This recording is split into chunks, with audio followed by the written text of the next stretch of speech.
ભાવનગરમાં જીપીસીબી અને બીએમસી દ્વારા પર્યાવરણ દિવસને ઉજવવામાં આવ્યો। જોકે ભાવનગરમાં કેટલી હદે વાતાવરણ દૂષિત છે તે જીપીસીબી કે આરોગ્ય અધિકારીને દેખાતું નથી, માત્ર કાર્યક્રમો કરી અને સંતોષ મનાવાય છે।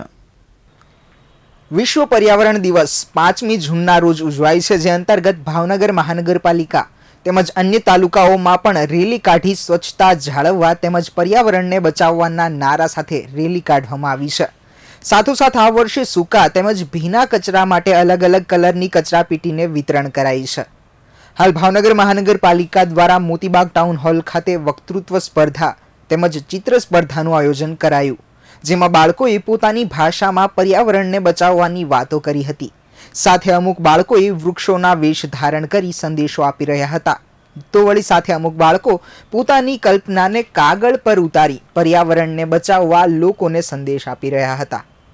હાલ વિશ્વ પર્યાવરણ દિવસની ઉજવણીમાં ભાવનગરના મેયર નીમુબહેન બાંભણિયા, સંસદીય સચિવ વિભાવરીબેન દવે અને સાથે જ ભાવનગર કમિશનર મનોજ કોઠારી સહિત નગરસેવકો અને ભાવેણાવાસીઓ હાલ આ કાર્યક્રમમાં ઉપસ્થિત રહ્યા હતા। 5 જૂન વિશ્વ પર્યાવરણ દિવસ નિમિત્તે આજે ભાવનગર મહાનગરપાલિકા દ્વારા એમને ઉજવણીના ભાગરૂપે આજે અહીંયા મહાનગરપાલિકાના પટાંગણમાંથી રેલી સ્વરૂપે ઓપન એર થિયેટરમાં જશે। લોકોને પર્યાવરણ વિશે જાગૃતિ આવે અને પર્યાવરણને બચાવવા માટે બધાનો સહયોગ હોય એ જાગૃતિ માટે રેલી અત્યારે પ્રસ્થાન થવાની છે। વડાપ્રધાન નરેન્દ્ર મોદી મહાત્મા ગાંધીના સ્વચ્છતા મિશનને આગળ ધપાવી રહ્યા છે, પરંતુ ભાવનગર કક્ષાએ કાર્યરત ભાજપના નેતાઓમાં કોઈ કચાશ જોવા મળી રહી છે કે જેના કારણે હજુ પણ ભાવનગરમાં કુંભારવાડા વિસ્તારમાં અલંગના વાયર લાવીને સળગાવવામાં આવે છે। ચોરી છુપીથી અનેક લોકો અહીંયા વાયર લાવીને તેને સળગાવે છે અને પોતાનો ઉદ્યોગ વધારે છે, પરંતુ તેની ખરાબ અસર એ કુંભારવાડા સહિત સમગ્ર ભાવનગરમાં જોવા મળશે આગામી સમયમાં। એક સર્વે પ્રમાણે જોઈએ તો ભાવનગરમાં સૌથી વધુ હાલ દમના રોગી એ કુંભારવાડા વિસ્તારમાં આ વાયર બાળે છે તેના કારણે જોવા મળી રહ્યા છે। આ બાબતની જાણ વિટકોસ ન્યૂઝ અહેવાલ રજૂ કરે છે। ભાવનગરના નેતાઓ, રાજકીય પક્ષો સાથે જ જીપીસીબીને પણ આ બાબતની જાણ કરે છે, છતાં ગુજરાત પોલ્યુશન કંટ્રોલ બોર્ડ કે ભાવનગરના મહાનગરપાલિકાના સત્તાધારી કોઈ પગલાં લેતા નથી અને આગામી સમયમાં દૂષિત વાતાવરણ એ ભાવનગરમાં જે કુંભારવાડા વિસ્તારની અંદર વાયર બાળવાના કારણે થાય છે તેના કારણે હવે જોવા મળશે। શું આ ભાવનગરના નેતાઓને આ બાબતની જાણ નથી કે કોઈ જાણ છે છતાં પગલાં લેવા નથી માંગતું?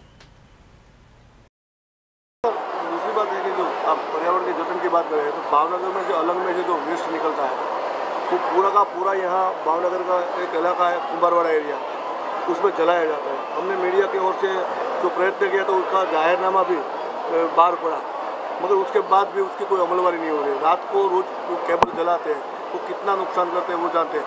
कॉरपोरेशन का कोई एक्शन नहीं ले रहा है, नहीं पंचायत डिस्ट्रिक्ट डीएम नहीं पंचायत कोई भी एक्शन नहीं ले रहा है।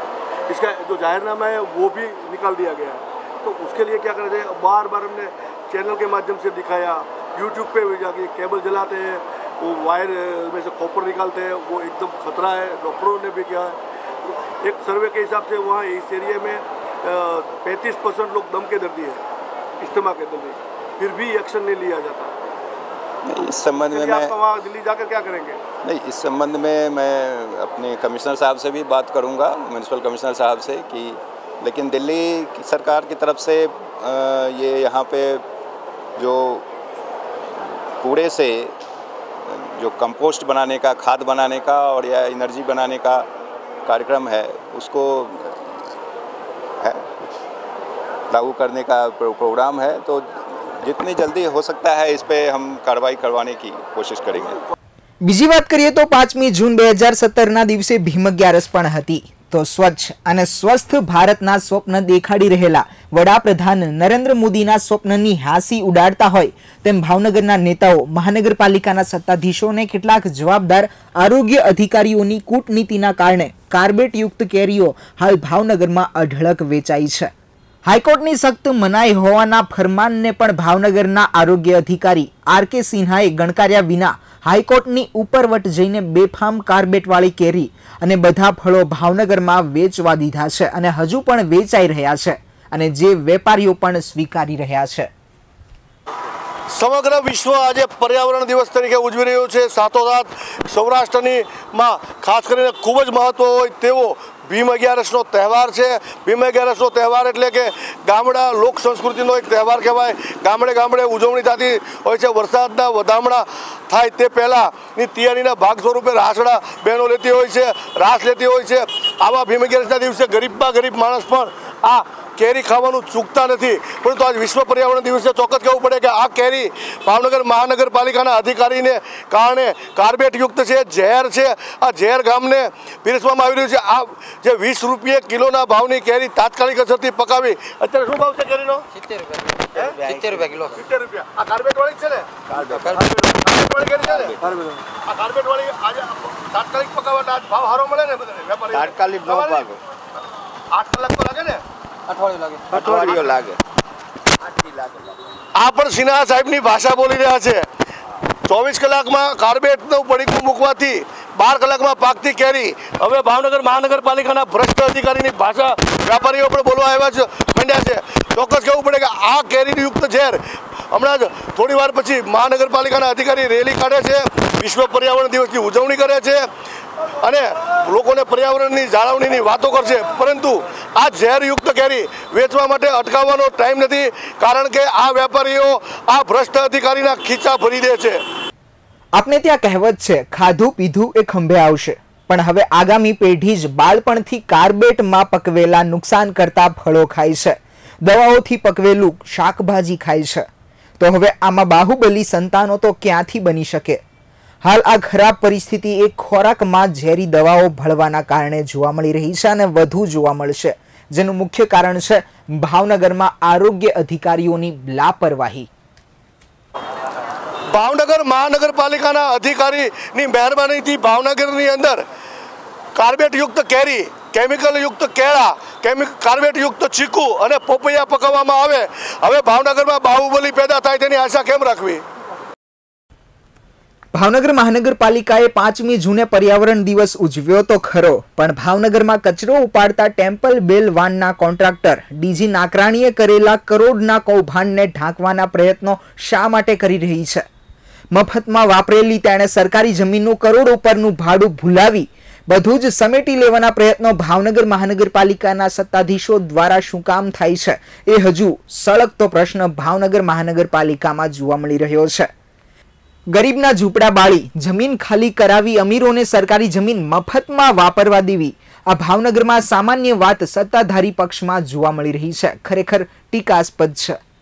વિશેષ જણાવીએ તો આ લોક જાગૃતિ માટેના કાર્યક્રમો કરવામાં તો આવે છે, પરંતુ તેમાં જાહેર જનતા પ્રેક્ષકો તરીકે કે ઓડિયન્સ તરીકે નથી હોતી, પરંતુ પરાણે બેસવા બોલાવેલા કર્મચારીઓ અને સફાઈ કામદારો જ હોય છે। હા, હાલના આ પર્યાવરણ દિવસની ઉજવણીમાં દરવાજો બંધ કરી સફાઈ કામદારોને પરાણે બેસાડી રાખવામાં આવ્યા હતા। તેના કરતાં ભાવનગર મહાનગરપાલિકા પ્રચાર પ્રસાર કરી લોકોને એકઠા કરી સંદેશો આપવાના સાચા હૃદયથી પ્રયત્નો કરે તો જ આ કાર્યક્રમો સફળ થયા કહેવાય। 5મી જૂન એટલે વિશ્વ પર્યાવરણ દિવસ। સમગ્ર વિશ્વ આજે પર્યાવરણની સુરક્ષા માટે, રક્ષા માટે એક અલગ દિવસ ઉજવી રહ્યા છે, ત્યારે ભાવનગર મહાનગરપાલિકા પણ બાકાત નથી। ભાવનગર મહાનગરપાલિકા દ્વારા પણ આવી ટોપી પહેરાવી છે, એની ઉપર ગાંધીજીના ચશ્મા છે। જોકે ચશ્માથી જોવા યોગ્ય રીતે નિરીક્ષણ કરવાનો મહાનગરપાલિકાના અધિકારીઓને ટાઈમ નથી, કારણ કે આપ જોઈ રહ્યા છો આજે વિશાળ રેલી નીકળવાની છે, જેમાં ટેમ્પલ બેલ નીકળવાના છે। અગાઉના ટેમ્પલ બેલના કોન્ટ્રાક્ટર ડીજી નાકરાણીને ભાવનગર મહાનગરપાલિકાના શાસકો દ્વારા 1 કરોડ ને 73 લાખ જે બાકી છે ભાડાની રકમ જે વસૂલ કરવાની છે તે વસૂલ કરવાનો ટાઈમ નથી, તેને માટે સેટલમેન્ટ યોજના કરી રહ્યા છે। તેવા સંજોગોમાં આજે ભાવનગર મહાનગરપાલિકાના શાસકો ઉપર સ્ટીયરિંગ કમિટી મૂકવામાં આવી છે। હવે આ કમિટી ભ્રષ્ટાચાર નહીં કરી અને 1 કરોડ ને 73 લાખ વસૂલ કરશે કે નહીં તે પણ એક શંકા છે। બીજી વાત કરીએ તો આજે વિશ્વ પર્યાવરણ દિવસ અને સાથોસાથ ભીમ 11 નાનામાં નાનો માણસ પણ આજે કેરી ખાય છે, ગરીબમાં ગરીબ માણસ પણ આજે કેરી ખરીદે છે અને એ કેરી ભાવનગર મહાનગરપાલિકાના અધિકારીઓની મહેરબાનીથી કાર્બેટ યુક્ત કેરી ખાવા મળે છે। ત્યારે કહેવું પડે કે આ તે કેવો વિશ્વ પર્યાવરણ દિવસ કે જે ગામમાં એકલું ઝેર વેચાઈ રહ્યું છે અને ભાવનગરના હેલ્થ અધિકારી ખીચા ભરી રહ્યા છે। આ ઝેર વેચવા માટે 4 હાથ કરી રહ્યા છે। કેમેરામેન નાનુ ચુડાસમા સાથે પ્રદીપ શુક્લા, વિટકોસ ન્યૂઝ, ભાવનગર।